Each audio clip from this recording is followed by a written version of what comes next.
It's been a while since we last talked about Japanese mythology, so for today's video we're taking a look at an iconic monster from Japanese folklore, the Kappa. As usual, I talk about its origins in history, some of the stories and legends about them, and of course, their impact on our pop culture.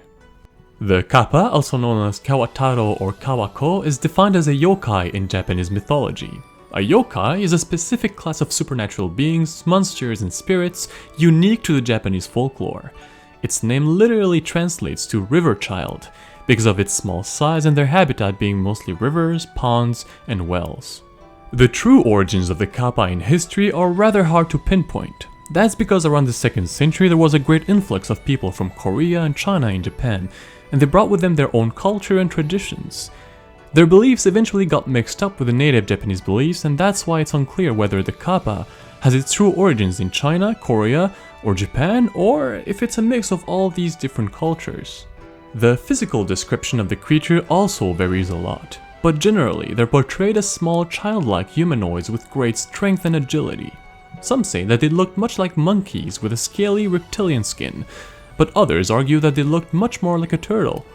The color of their scales could vary a lot from a deep green to a bright blue, but there are instances where they're shown with red scales. They also had webbed hands and feet that allowed them to swim swiftly in the water, the beak and shell of a turtle, and messy wild hair that looked like seaweed. But the one physical attribute that is truly unique about them is the depression they had on top of their skull, called the Sara. It looks like a circular indentation that stored water, and according to legends, that's where the Kappa's life energy and power comes from. These creatures, although small in stature, had great strength. It is said that they enjoyed practicing martial arts, such as sumo wrestling, and loved to fight in general. They always tried to fight with their victims before drowning and devouring them. There are several myths and stories about Kappas. Most of these stories portray them as mischievous beings that love to torture and eat human beings that get too close to bodies of water.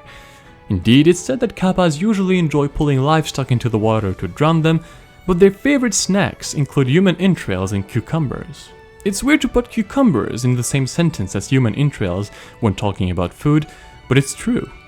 According to Japanese legends, the favorite meal of Kappas, even better than human flesh and entrails, are cucumbers. During festivals, offerings of cucumbers and cucumber makis were made to make sure the creatures remained happy and calm. In Shinto Buddhism, Kappas are considered to be sujins, which are water gods, and in order to appease them and ensure favorable river conditions and safety, offerings of cucumbers were often left inside Shinto shrines.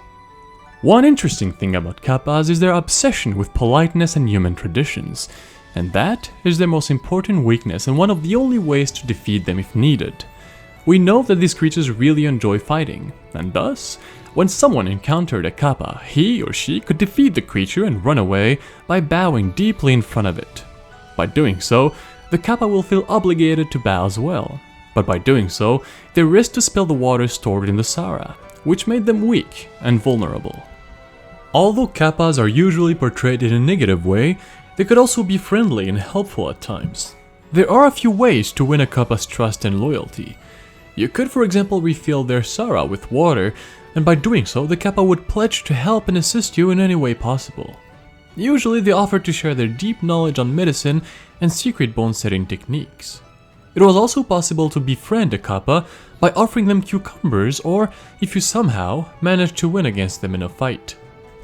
Nowadays, Kappas are still present in the Japanese folklore and often appear here and there in the Japanese everyday life. Whether it be in the media, such as in the movies Summer Days with Ku or Kappa no Sanpei, or again in literature, manga, or even as mascots and even toys. And this is it for today's subject. Thanks again everyone for following the channel, and hopefully you enjoyed today's video. If you did enjoy the content and want to see more videos like this one, make sure to subscribe, share, and leave a comment below if you have any suggestions or questions. Now then, thanks again, and see you all very soon for more.